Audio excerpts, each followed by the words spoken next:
नमस्कार साथियों, मैं अनूप पुनिया आप सभी का एग्जाम गुरुकुल भाई अनूप पुनिया यूट्यूब चैनल पे स्वागत करता हूं। जैसा कि आपको पता है, हम पॉलिटी पढ़ रहे हैं और पॉलिटी की सीरीज में हम प्रेसिडेंट यानी राष्ट्रपति का टॉपिक पढ़ रहे हैं।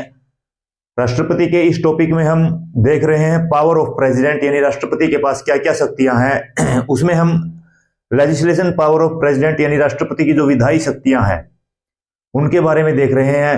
और उनमें देख चुके हम, जो सबसे पहले देखा हमने, जो प्रेसिडेंट है उनका पार्लियामेंट में क्या रोल है, राष्ट्रपति का संसद में क्या रोल है।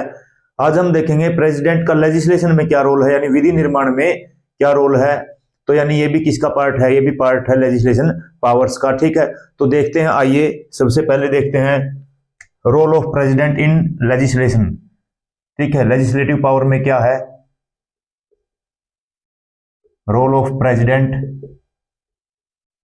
इन लेजिस्लेशन, यानी विधि निर्माण में राष्ट्रपति की क्या भूमिका है। विधि निर्माण में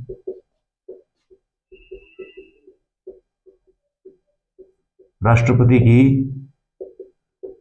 भूमिका। ठीक है भाई, विधि के निर्माण में राष्ट्रपति की क्या भूमिका है। ठीक है, पिछली क्लास में तो हमने देखा कि जो प्रेसिडेंट है, राष्ट्रपति है, वो किस तरह से सेशन को बुला सकते हैं, उसको सत्रावसान कर सकते हैं, प्रोरोग कर सकते हैं, लोकसभा का डिसोल्यूशन कर सकते हैं, विघटन कर सकते हैं। ठीक है, प्रेसिडेंट है जो एड्रेस कर सकते हैं हाउसेज को, प्रेसिडेंट है जो मैसेज भेज सकते हैं हाउसेज में, और प्रेसिडेंट का स्पेशल एड्रेस होता है। ठीक है, ये चीजें हमने देखी पिछली क्लास में। ठीक है, अब हम देखेंगे विधि निर्माण में प्रेसिडेंट की क्या भूमिका है। तो सबसे पहले अगर बात करें, अगर प्रेसिडेंट में पार्लियामेंट में कोई बिल आता है, ठीक है, पार्लियामेंट में क्या आता है, कोई बिल आता है, बिल आता है, या तो पहले राज्यसभा में आ जाए वो, या पहले लोकसभा में आ जाए। अगर पहले राज्यसभा में आएगा तो फिर लोकसभा में जाएगा, और पहले लोकसभा में आएगा तो वो राज्यसभा में जाएगा। ठीक है, इन नहरों का यही मतलब याद रखना। अब दोनों हाउसेज में जब पास हो जाएगा, दोनों सदनों में वो बिल पारित हो जाएगा, तो यानी passed by both the houses, यानी दोनों सदनों द्वारा पारित कर दिया जाता है। उसके बाद बिल किसके पास जाता है, उसके बाद बिल जाता है प्रेसिडेंट यानी राष्ट्रपति के पास। ठीक है, प्रेसिडेंट यानी राष्ट्रपति के पास बिल जाता है, और प्रेसिडेंट उसके ऊपर साइन करते हैं, हस्ताक्षर करते हैं, और फिर जो बिल था वो क्या बन जाता है, एक्ट बन जाता है, यानी अधिनियम बन जाता है, अधिनियम बन जाता है। ठीक है, बिल को हिंदी में बोलते हैं विधेयक। विधेयक अधिनियम कैसे बनता है, या तो राज्यसभा में जाएगा पहले, या लोकसभा में जाएगा पहले। अगर वो राज्यसभा में जाएगा तो वहां से पास होने के बाद लोकसभा में आता है।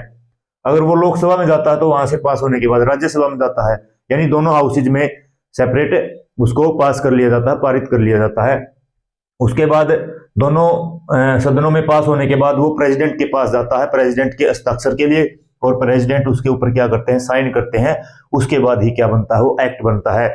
यानी किसी भी बिल को एक्ट बनाने के लिए, किसी भी विधि को बनाने के लिए राष्ट्रपति के हस्ताक्षर क्या है, जरूरी है। ठीक है, तो ये क्या था, सबसे पहला रोल था किसका, प्रेसिडेंट का, विधि निर्माण में या लेजिस्लेशन में। ठीक है, उसके बाद आगे है, अब देखो यहाँ पे प्रेसिडेंट ने साइन करते हैं, या असेंट बोलते हैं, इसको सहमति बोलते हैं, बुक में इसको असेंट या सहमति भी लिखा मिलेगा। ठीक है, यानी सहमति देते हैं उस बिल को, और उसके बाद वो क्या बनता है, उसके बाद बनता है वो एक्ट।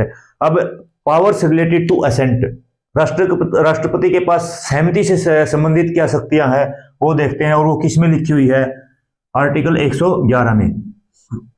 आर्टिकल 111 में लिखा हुआ है powers related to the assent to bill, president की पावर से। ठीक है, पावर्स, ये है आर्टिकल 111। ठीक है, powers of president related to the assent to bill, यानी विधेयक पर सहमति से संबंधित शक्तियां, पर सहमति से संबंधित क्या शक्तियां हैं राष्ट्रपति के पास, शक्तियां, ठीक है। क्या क्या शक्तियां हैं, मतलब जब बिल जाएगा प्रेसिडेंट के पास हस्ताक्षर के लिए या सहमति के लिए, असेंट के लिए, ठीक है, तो प्रेसिडेंट क्या कर सकते हैं, अपनी सहमति दे सकते हैं। सबसे पहली बात तो यही है, क्या चांस है, गिव असेंट टू बिल, यानी सहमति देना, ठीक है, सहमति दे सकते हैं। या फिर क्या कर सकते हैं, विदहोल्ड द असेंट, या इसको वैसे तो बोलते हैं सहमति को सुरक्षित रखना, ठीक है, निर्णय को सुरक्षित रखना, ऐसे बोलते हैं इसको, निर्णय को सुरक्षित रखना।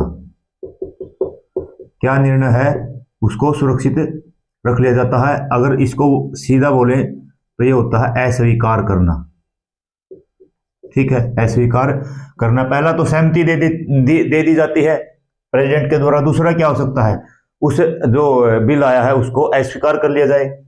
तीसरा क्या होता है, तीसरा है प्रेसिडेंट के पास return back to parliament, return to parliament, back नहीं आएगा, return to parliament for reconsideration, reconsideration यानी पुनर्विचार के लिए, पुनर्विचार के लिए संसद में वापस भेज दे सकते हैं, संसद में वापस भेजना, ठीक है। एक पावर उनके पास ये है सहमति से संबंधित, ठीक है। देखो पहला तो सहमति दे सकते हैं बिल को और हस्ताक्षर कर देंगे, और क्या बन जाएगा, वो बन जाएगा, एक एक्ट बन जाएगा, विधेयक एक्ट बन जाता है, अधिनियम बन जाता है। या क्या करें, उस पर अपना निर्णय ही ना दे, यानी अपने निर्णय को सुरक्षित रख ले, ठीक है, यानी अस्वीकार ही बोल दे उसको, एक तरह से अस्वीकार बोला जाता है। और तीसरा क्या है, return to parliament for reconsideration, पुनर्विचार के लिए क्या है वो संसद के पास भेज सकते हैं। और जब पुनर्विचार के लिए भेजते हैं तो एक अलग से एंडोर्समेंट दी जाती है, एक संलग्न दिया जाता है, उसके साथ एक लेटर या मैसेज दिया जाता है, और प्रेसिडेंट उनमें ये बताते हैं कि इन पॉइंट के ऊपर पार्लियामेंट क्या करे, रिकंसिडर करे या पुनर्विचार करे, दोबारा से विचार करे, ठीक है। तो एक जब रिकंसिडरेशन के लिए वापस जाता है तो एक एंडोर्समेंट के साथ जाता है, यानी एक संलग्न के साथ, या एक जो सूचना पत्र के साथ जाता है वो, जिनमें यह बताया जाता है कि इन पॉइंट पे पार्लियामेंट क्या करे, विचार करे, ठीक है। उसके बाद पार्लियामेंट में आता है, पार्लियामेंट फिर क्या कर सकती है। अब देखो रिकंसिडरेशन के बाद के लिए किस में आएगा, पार्लियामेंट में आएगा। अब वो आ गया फिर वापस से पार्लियामेंट या संसद में, ठीक है। और संसद फिर दोबारा से क्या कर दे, इसको पास कर दे, यानी पारित कर दे, दोनों सदन पारित कर दे।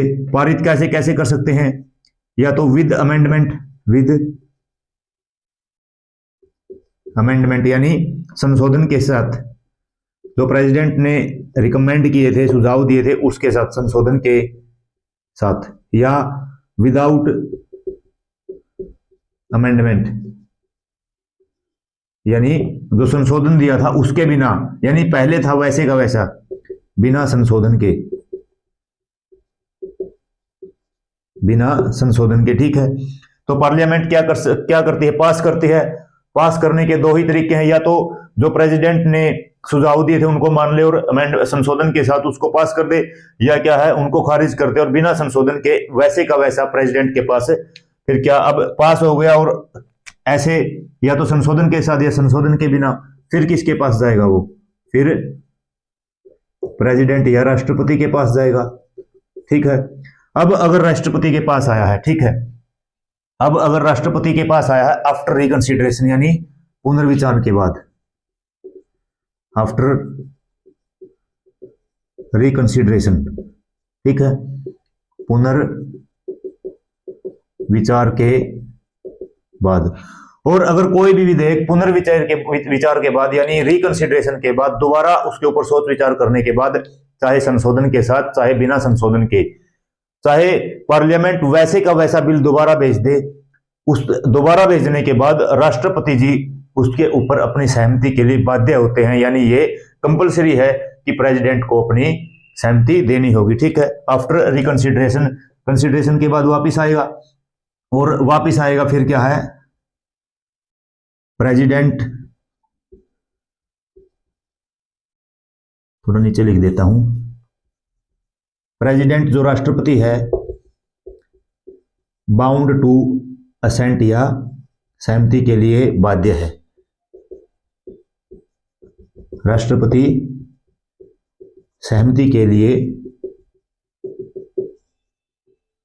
बाध्य है। ठीक है, यानी साइन कर देंगे, क्या हो जाएंगे, साइन कर देंगे, अगर बाध्य है तो साइन कर देंगे, और फिर वो क्या बन जाएगा, जो बिल था वो एक्ट या अधिनियम बन जाएगा। ठीक है, तो ये क्या था, ये थी आर्टिकल 111 में powers related to the president, राष्ट्रपति से संबंधित पावर कौन सी, कि वो अपनी सहमति दे सकते हैं या नहीं दे सकते हैं। ठीक है, और इन्हीं चीजों को हम पढ़ेंगे वीटो के रूप में। ठीक है, इनको पढ़ेंगे वीटो के रूप में, जैसे विदहोल्ड द असेंट, अस्वीकार करना, इसको बोलते हैं अब्सोल्यूट वीटो। ठीक है, इसको अब्सोल्यूट वीटो बोलते हैं। जैसे return to parliament for reconsideration, इसको बोलते हैं हम सस्पेंसिव वीटो या निलंबनकारी वीटो। इसको, इनको वीटो के रूप में भी इन्हीं चीजों को पढ़ेंगे। लेकिन आर्टिकल 111 में ये बातें लिखी हुई है। ठीक है, ऐसे की ऐसे बातें लिखी हुई है, और मैंने ऐसे ही बता दिया, ऐसे ही नोट करना इनको। एक बार रिवाइज कर लेते हैं, आर्टिकल 111 में क्या लिखा हुआ है। आर्टिकल 111 में है powers of president related to the assent to bill, राष्ट्रपति की किसी विधेयक को सहमति देने के संबंध में क्या शक्तियां हैं, क्या क्या शक्तियां हैं। पहले तो क्या है, वो सिंपली बिल आता है उनके पास और अपनी सहमति दे देते हैं, हस्ताक्षर कर देते हैं, तो वो अधिनियम बन जाएगा, एक्ट बन जाएगा। दूसरा क्या है, वो अपने जो उसके ऊपर सहमति का निर्णय है उसको सुरक्षित रख सकते हैं, या उसको बोला जाता है अस्वीकार कर देते हैं। ठीक है, तो वो क्या है, वो फिर बिल, जो बिल है या विधेयक है वो अधिनियम या एक्ट नहीं बनेगा। और तीसरा क्या है, पार्लियामेंट के पास वापिस से भेज सकते हैं, किसके लिए, रिकंसिडरेशन के लिए, पुनर्विचार के लिए। अब वो पार्लियामेंट में आएगा, फिर पार्लियामेंट उसको पास करती है, दोबारा पास करती है, या तो संशोधन के साथ पास कर दे, और लिख लो यहां पे या। ठीक है, या तो विद अमेंडमेंट, या हिंदी में लिख देता हूं मैं, या बिना संशोधन के, यानी जैसे था पहले वैसा का वैसा पास कर देते हैं, और फिर वो किसके पास जाता है, फिर वो जाता है प्रेसिडेंट या राष्ट्रपति के पास। और राष्ट्रपति के पास आया है आफ्टर रिकंसिडरेशन, यानी पुनर्विचार के बाद। फिर अगर पुनर्विचार के बाद आता है राष्ट्रपति के पास, तो राष्ट्रपति अपनी सहमति के लिए बाध्य है, president is bound to assent, यानी अपनी सहमति उनको देनी होगी, और उस बिल के ऊपर हस्ताक्षर कर देते हैं। फिर वो बिल क्या बन जाता है, एक्ट बन जाता है या अधिनियम बन जाता है। ये थी क्या, आर्टिकल 111 में राष्ट्रपति के पास सहमति से संबंधित क्या क्या शक्तियां हैं। ठीक है, अब देखो, क्या किसी राज्य का जो बिल है, राज्य विधायिका का कोई भी बिल है, क्या उससे रिलेटेड भी कोई प्रेसिडेंट के पास पावर है, तो हाँ, उससे रिलेटेड भी प्रेसिडेंट के पास पावर है। यानी कोई भी बिल है, ये आर्टिकल 200 में है, किसमें है, आर्टिकल 200 में है, जहां पे क्या लिखा हुआ, राज्य के किसी बिल को भी प्रेसिडेंट की सहमति के लिए रिजर्व किया जा सकता है। ठीक है, आर्टिकल 200 200, कोई बिल है, bill passed by state legislature, यानी क्या है, विधेयक राज्य विधायिका द्वारा पारित कर दिया जाता है, द्वारा पारित। ठीक है, फिर वो किसके पास जाएगा, सहमति के लिए। जैसे सेंटर में या केंद्र में राष्ट्रपति के पास जाता है, तो राज्य में किसके पास जाएगा, राज्य में वो गवर्नर के पास या राज्यपाल के पास जाएगा। ठीक है, तो किसके पास आएगा, गवर्नर या राज्यपाल के पास आएगा। ठीक है, फिर राज्यपाल क्या कर सकते हैं, अगर कोई ऐसा विधेयक है जो गवर्नर समझते हैं कि राष्ट्रहित के लिए या कोई और अन्य कारण है जिसके लिए मैं एक बार इस बिल के ऊपर या इस विधेयक से संबंधित राष्ट्रपति जी के पास साथ विचार करूं, यानी फिर वो क्या करते हैं, उसको राष्ट्रपति के लिए रिजर्व कर सकते हैं। ठीक है, यानी गवर्नर क्या कर सकते हैं, वो तो गवर्नर की अलग पावर है, सहमति देंगे अस्वीकार करेंगे वो अलग पावर है, लेकिन यहाँ पे क्या है, गवर्नर उसको reserved for the consideration of president, consideration of president यानी राज्यपाल राष्ट्रपति की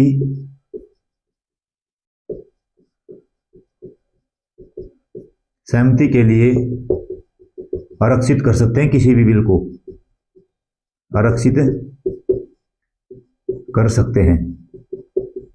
ठीक है, अब देखो फिर क्या होगा, वो प्रेसिडेंट के पास जाएगा, तो बिल किसके पास जाएगा, प्रेसिडेंट के पास जाएगा। राष्ट्रपति के पास बिल आया, अगर रिजर्व किया है तो राष्ट्रपति के पास तो आना ही था। फिर यहां पे फिर क्या है, यहां पे फिर राष्ट्रपति के पास 3 ऑप्शन है। क्या क्या ऑप्शन है, पहला तो क्या है, जो प्रेसिडेंट है गिव असेंट यानी सहमति दे दे, सहमति देना। ठीक है, दूसरा ऑप्शन क्या है, दूसरा ऑप्शन है विदहोल्ड द असेंट, यह मैंने बताया था अस्वीकार कर दे, अस्वीकार कर सकते हैं। ठीक है, और तीसरा क्या है, तीसरा है वो राष्ट्रपति को दिशा निर्देश दे कि एक बार इसको पुनर्विचार के लिए वापस से स्टेट लेजिस्लेचर में भेज दिया जाए। ठीक है, direct the governor, direct the governor to return for reconsideration, for reconsideration यानी पुनर्विचार के लिए, पुनर्विचार के लिए राज्य विधायिका में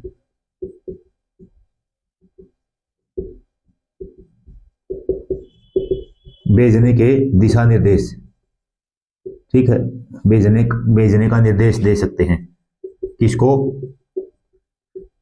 राज्यपाल को। ठीक है, यानी एक बार देखो सीरीज में पढ़ते हैं, कोई राज्य विधायिका के द्वारा पास कोई बिल है, वो गवर्नर के पास जाएगा सहमति के लिए। गवर्नर के पास 4 शक्तियां होती है, पहली 3 तो क्या है, वो सहमति दे सकते हैं, वो अस्वीकार कर सकते हैं, या वो राज्य विधायिका के पास क्या कर सकते हैं, दोबारा से भेज सकते हैं पुनर्विचार के लिए। लेकिन चौथी शक्ति ये है कि गवर्नर क्या है, रिजर्व कर सकते हैं, किसके लिए रिजर्व कर सकते हैं, किसके लिए, राष्ट्रपति के विचार के लिए, राष्ट्रपति की सहमति के लिए। फिर राष्ट्रपति के पास बिल आएगा, फिर वही राष्ट्रपति की सहमति दे दे या उसको अस्वीकार कर दे, या राज्यपाल को बोले कि आप जो राज्य की विधायिका है, स्टेट लेजिस्लेचर है, उसके पास इसको रिकंसिडरेशन के लिए भेज दें। ठीक है, फिर उसके बाद रिकंसिडरेशन के बाद फिर क्या है, वो बिल किसके पास आएगा। अब देखो आफ्टर रिकंसिडरेशन, आफ्टर रिकंसिडरेशन यानी पुनर्विचार के बाद, पुनर्विचार के बाद, पुनर्विचार के बाद क्या है, वो बिल फिर किसके पास आएगा, फिर एक बार गवर्नर के पास आएगा। अब अगर उसके बाद भी गवर्नर किसके पास भेजते हैं, प्रेसिडेंट के पास भेजते हैं। गवर्नर किसके पास भेज सकते हैं, प्रेसिडेंट के पास भेज सकते हैं। फिर अगर राज्यपाल ने राष्ट्रपति के पास भेज दिया तो केंद्र का जो बिल था, संसद के द्वारा पारित किया गया बिल था, पुनर्विचार के बाद राज्यपाल अपनी सहमति के लिए बाध्यकारी थे। लेकिन यहां पे प्रेसिडेंट क्या हो गए, नॉट बाउंड टू असेंट यानी सहमति के लिए बाध्य नहीं किया जा सकता, राष्ट्रपति को सहमति के लिए बाध्य नहीं। ठीक है, वो बिल क्या है, पड़ा रहेगा राष्ट्रपति के पास। ठीक है, लेकिन क्या है, उनको बाध्य नहीं किया जा सकता हस्ताक्षर के लिए। इतना ही फर्क है कि इसमें राज्य विधायिका द्वारा पास किया गया किसी बिल में और गवर्नर के द्वारा वो बिल राष्ट्रपति के लिए आरक्षित कर दिया जाता है। तो फिर क्या है, उसके बाद अगर पुनर्विचार के बाद राष्ट्रपति के पास आता है तो राष्ट्रपति अपनी सहमति के लिए बाध्य उसके लिए नहीं है। ठीक है, केंद्र सरकार का कोई बिल होता है उसकी पुनर्विचार के बाद उस पर सहमति के लिए राष्ट्रपति बाध्यकारी है। ठीक है, तो ये क्या था, ये था आर्टिकल 200। ठीक है, आर्टिकल 200। अब देखते हैं कौन से बिल लेके आए जाते हैं पार्लियामेंट में जिसको संसद के पटल पर रखने से पहले राष्ट्रपति या प्रेसिडेंट की सहमति जरूरी है। ठीक है, प्रायर परमिशन यानी पहले अनुमति लेनी जरूरी है। ठीक है, वो देखते हैं कौन से हैं, यानी bills needed to prior permission of president, prior permission of president. ठीक है, यानी राष्ट्रपति की सहमति संसद में रखने से पहले राष्ट्रपति की सहमति जरूरी है। वो कौन से बिल है? ठीक है, कौन से बिल है? एक तो है expenditure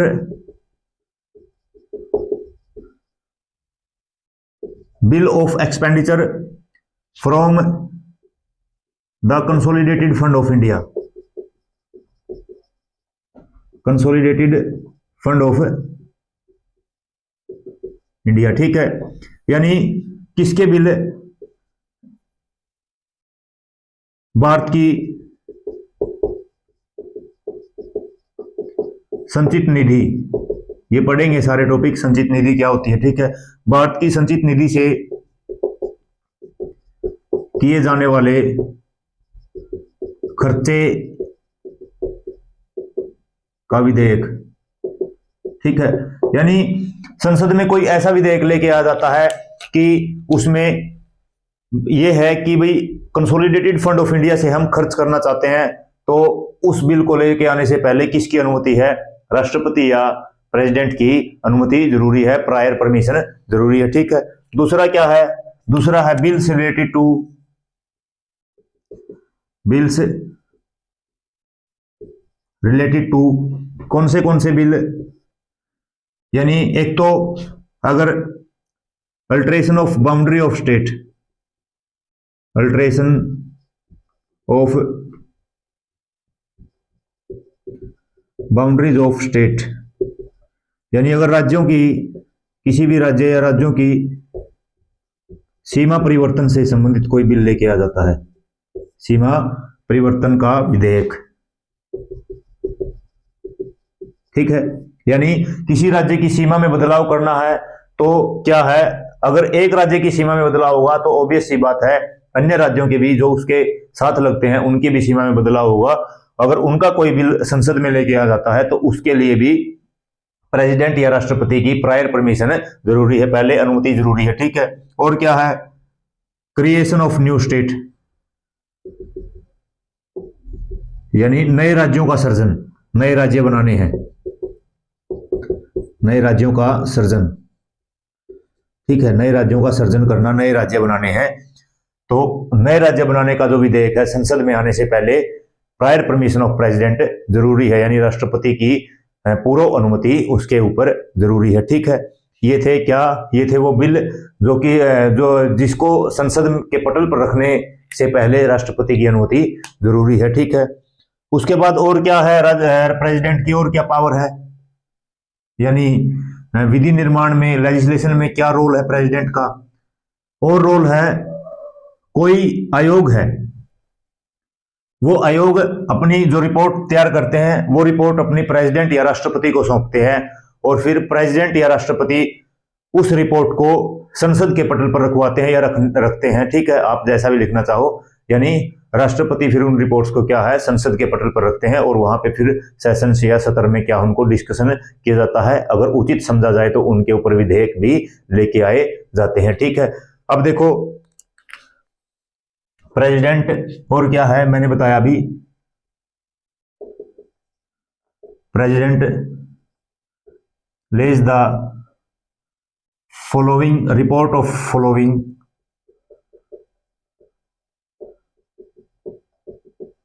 before parliament, before parliament, यानी राष्ट्रपति निम्नलिखित की रिपोर्ट या रिपोर्ट को संसद में रखते हैं, ठीक है, या रखवाते हैं, ठीक है। किस किस की रिपोर्ट है, जैसे इलेक्शन कमीशन की कोई रिपोर्ट है, किसकी रिपोर्ट, इलेक्शन कमीशन यानी चुनाव आयोग की अगर कोई रिपोर्ट है, ठीक है, चुनाव आयोग की कोई रिपोर्ट है, वो प्रेसिडेंट को, चुनाव आयोग प्रेसिडेंट को रिपोर्ट सौंपते हैं और प्रेसिडेंट उसको संसद में रखते हैं, ठीक है। और किसकी, एससी कमीशन की कोई रिपोर्ट है, शेड्यूल कास्ट आयोग कमीशन की कोई रिपोर्ट है, या एससी आयोग, अनुसूचित जाति आयोग, ठीक है। एसटी कमीशन की कोई आयोग है, एसटी कमीशन या एसटी आयोग, शेड्यूल ट्राइब के जो कमीशन की कोई रिपोर्ट है, OBC other backward classes commission की कोई रिपोर्ट है, ठीक है। अन्य पिछड़े वर्गों की कोई रिपोर्ट है, ओबीसी आयोग की कोई भी रिपोर्ट है जो प्रेसिडेंट संसद के पटल पर रखवाते हैं, ठीक है। और किसकी रिपोर्ट हुई, फाइनेंस कमीशन की रिपोर्ट, फाइनेंस कमीशन या वित्त आयोग की कोई रिपोर्ट है, उसको भी प्रेसिडेंट है संसद के पटल पर रखवाते हैं डिस्कशन के लिए, ठीक है।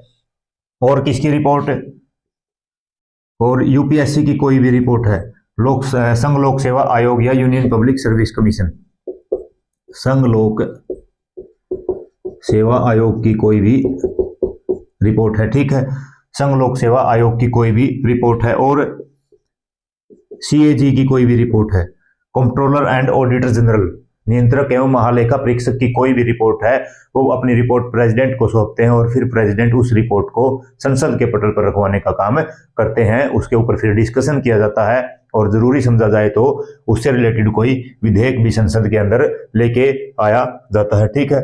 सीएजी की रिपोर्ट और क्या, बजट, ठीक है, यानी बजट की रिपोर्ट भी क्या है, प्रेसिडेंट किस में रखते हैं, प्रेसिडेंट रखते हैं संसद के अंदर, ठीक है।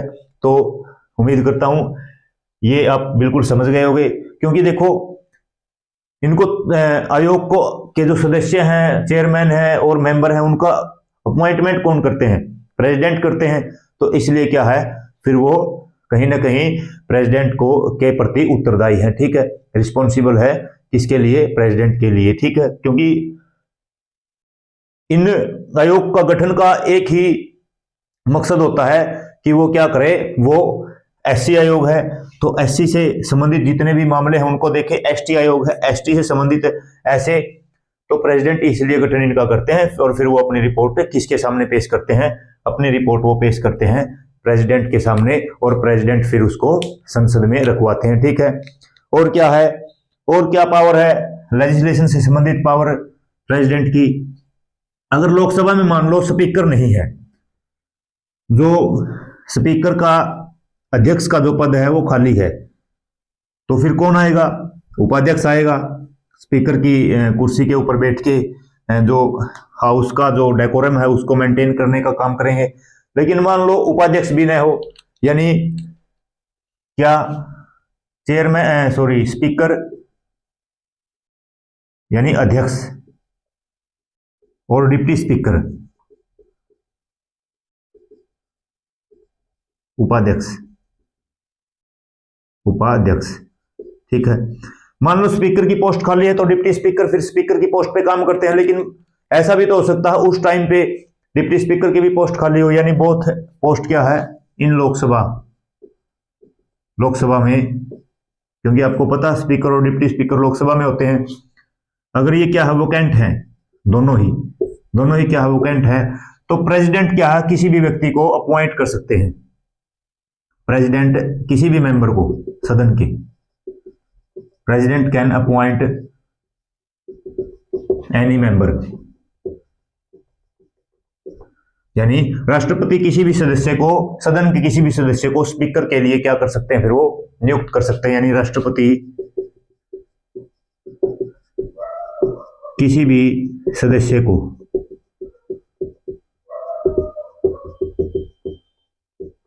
नियुक्त कर सकते हैं, किसके लिए? स्पीकर की पोस्ट के लिए। इसी तरह से चेयरमैन यानी सभापति और राज्यसभा के जो सभापति होते हैं वो पदेन सभापति होते हैं। कौन? उप राष्ट्रपति यानी वाइस प्रेसिडेंट या डिप्टी चेयरमैन, डिप्टी चेयरमैन, उपसभापति। कहाँ के? राज्यसभा के दोनों, इन राज्यसभा में। अगर ये दोनों पोस्ट क्या है, वैकेंट है, खाली है, तो यहाँ पे भी प्रेसिडेंट क्या कर सकते हैं? राष्ट्रपति अपॉइंट कर सकते हैं किसी भी व्यक्ति को। President can appoint any member, उस सदन के किसी भी व्यक्ति को फिर क्या है? सभापति के कार्य के लिए अपॉइंट कर सकते हैं। ठीक है, ये क्या है? ये पावर है किसकी? प्रेसिडेंट की। ठीक है, और क्या पावर है प्रेसिडेंट की? और प्रेसिडेंट की पावर है, अगर मान लो कोई भी मैटर है, किसी भी संसद के किसी सदस्य की योग्यता से संबंधित, ठीक है, किससे संबंधित? योग्यता से संबंधित। और योग्यता से संबंधित जो मैटर है, उसके जो क्वेश्चन है, मतलब उसके ऊपर जो क्वेश्चन उठाए जाते हैं, वो क्वेश्चन भी के ऊपर भी निर्णय कौन करते हैं? प्रेसिडेंट करते हैं। लेकिन किसकी कंसल्टेंसी में? चुनाव आयोग या इलेक्शन कमीशन की कंसल्टेंसी में। यानी क्या है? President decides the question of disqualification of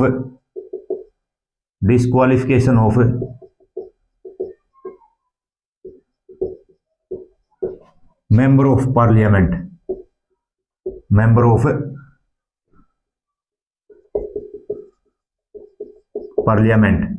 यानी प्रेसिडेंट है जो डिसाइड करते, निर्णय देते हैं, जो अयोग्यता के ऊपर सवाल उठा है, किसके? संसद के सदस्य के ऊपर, with in कंसल्टेंस with in consultation with election commission, चुनाव आयोग के सलाह के साथ, इलेक्शन कमीशन।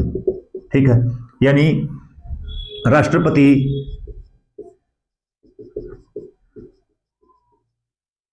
ऐसे लिख लो, संसद के सदस्य की अयोग्यता के निर्णय राष्ट्रपति चुनाव आयोग की सलाह से लेते हैं। चुनाव आयोग की सलाह से लेते हैं। ठीक है, यानी संसद के किसी भी सदस्य की अयोग्यता का अगर कोई भी मैटर आएगा तो उसके ऊपर निर्णय कौन करेंगे? प्रेसिडेंट या राष्ट्रपति करेंगे, चुनाव आयोग की सलाह से, इलेक्शन कमीशन की सलाह से। ठीक है, अब देखो इतनी लेजिस्लेशन पावर देखी। अब नेक्स्ट जो लेजिस्लेशन पावर क्या है प्रेसिडेंट की, मैंने बताया था, क्या बताया था? एक तो बताया था जो लेजिस्लेटिव पावर है प्रेसिडेंट की in the form of part of parliament, संसद के अंग में, और एक क्या बताई थी? Ordinance power. तो अगली कौन सी है? अगली लेजिस्लेटिव पावर है ordinance power, ordinance power of president, यानी अध्यादेश शक्ति, अध्यादेश शक्ति। और अध्यादेश का जो टॉपिक है, ऑर्डिनेंस का जो टॉपिक है, वो नेक्स्ट क्लास में पढ़ेंगे, क्योंकि अपने आप में बहुत बड़ा टॉपिक है ये। अगली क्लास में हम इसको कंप्लीट करने की कोशिश करेंगे। क्लास थोड़ी सी लंबी भी हो सकती है, और उम्मीद करता हूं सभी चीजें आपको अच्छे तरीके से समझ में भी आ रही होगी, क्योंकि आसान भाषा में बिल्कुल आपके सामने रखा जा रहा है, बाइलिंगुअल आपके सामने रखा जा रहा है। और अगर आप हमारे चैनल पे नए हो, पहली बार चैनल पे विजिट कर रहे हो, तो चैनल को सब्सक्राइब जरूर करना, लाइक करना, वीडियो को शेयर करना, और कमेंट में बताना हमारी पॉलिटी की सीरीज कैसी चली हुई है और प्रेसिडेंट्स की जो क्लासेज हैं आपको कैसी लगी। और आप इस चैनल पे जुड़े हुए हैं, अपना सहयोग बनाए हुए हैं, उसके लिए आप सभी का बहुत बहुत धन्यवाद। Thank you. जय हिंद, जय भारत।